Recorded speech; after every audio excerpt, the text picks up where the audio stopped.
کیا رمضان میں مرنے والا انسان ڈائریکٹ جنت میں جاتا ہے، اس سے قبر میں کوئی سوال نہیں ہوتا؟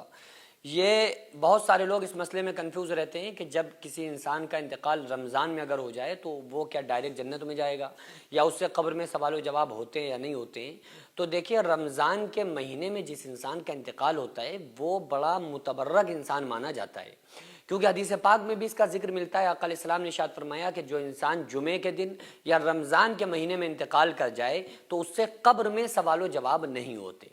اب اس حدیث پر علماء میں اختلاف ہے۔ بعض علماء فرماتے ہیں کہ جب اس سے رمضان میں حساب کتاب نہیں ہوتا ہے، قبر میں سوال جواب نہیں ہوتے، لیکن جب رمضان گزر جاتا ہے، رمضان کا مہینہ گزرنے کے بعد اس سے قبر میں سوال و جواب ہوتے ہیں۔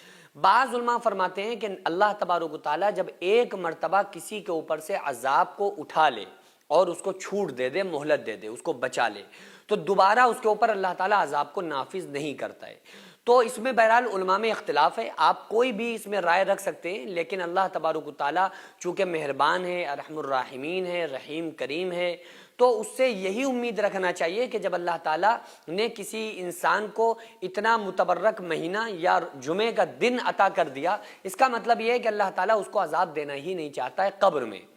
اب اس سے یہ سمجھ لینا کہ وہ انسان کو قیامت کے دن جو سوال و جواب ہیں ان کو بھی فیس نہیں کرنا پڑے گا، وہ انسان ڈائریکٹ جنت میں چلا جائے گا، اس کی کوئی بھی صریح دلیل موجود نہیں ہے۔ بلکہ قیامت کے دن ہر انسان سے سوال و جواب ہوں گے، چاہے وہ اچھا انسان ہو، گناہگار ہو، برا ہو، لیکن اس سے سوال و جواب قیامت کے دن ضرور ہوں گے۔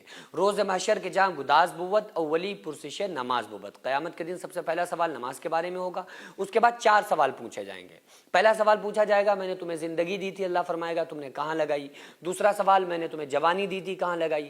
تیسرا سوال، تم نے اپنے علم پر کیا عمل کیا تھا؟ چوتھا سوال، تم نے مال کہاں سے کمایا تھا، کہاں خرچہ کیا تھا؟ یہ 4 سوال ہر انسان سے ہونا ہے، یہ کمپلسری ہے، سب سے ہوں گے۔ تو اس کے بعد اللہ تعالیٰ پھر فیصلہ کرے گا۔ فیصلہ کیسے ہوگا؟ اچھے کاموں پہ اللہ کا وعدہ ہے کہ بخش دے گا، برے کاموں پہ وعدہ نہیں ہے، چاہے گا تو بخشے گا، چاہے گا تو سزا دے گا۔ دوسری بات یہ ہے کہ قیامت کے دن اعمال کو تولا جائے گا۔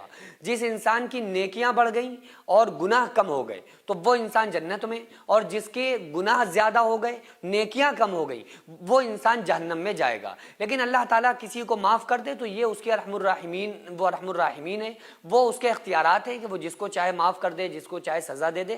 بہرحال جس انسان کا انتقال رمضان کے مہینے میں ہو رہا ہے اس کے لیے اچھا گمان رکھنا چاہیے، کیونکہ آقا علیہ السلام نے ارشاد فرمایا اپنے مرحومین کی تعریف بیان کیا کرو، ان کی برائیاں تلاش مت کیا کرو۔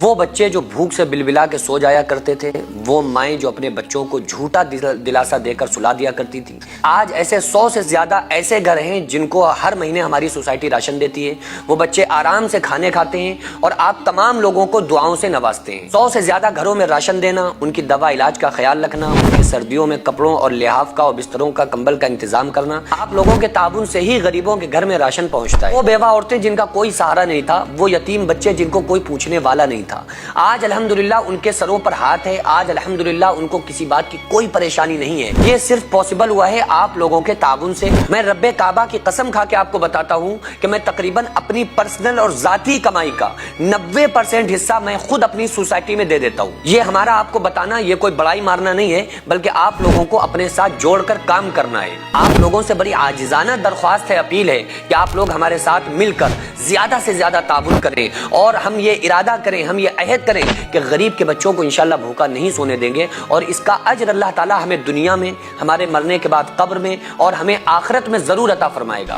اگر آپ چاہیں تو اپنے مرحومین کے نام سے بھی ایصال ثواب کے طور پہ دے سکتے ہیں، اور آپ کا دیا ہوا 1-1 روپیہ صحیح جگہ پر پہنچتا ہے، مستحقین تک پہنچتا ہے، اور انشاءاللہ ان تمام مستحقین کی دعائیں آپ تمام لوگوں کو کامیاب کر دیں گے۔ تو کیوں نہ ہماری کمائیوں کا کچھ حصہ جو اللہ کے لیے خرچ ہو جائے، تاکہ یہ دنیا اور آخرت میں ہمیں کامیاب بنا دے۔ تو اسکرین پر جو آغازیہ ویلفیئر سوسائٹی کا اسکینر اور اکاؤنٹ نمبر نظر آ رہا ہے، اس کے ذریعے سے آپ لوگ زیادہ سے زیادہ تعاون ضرور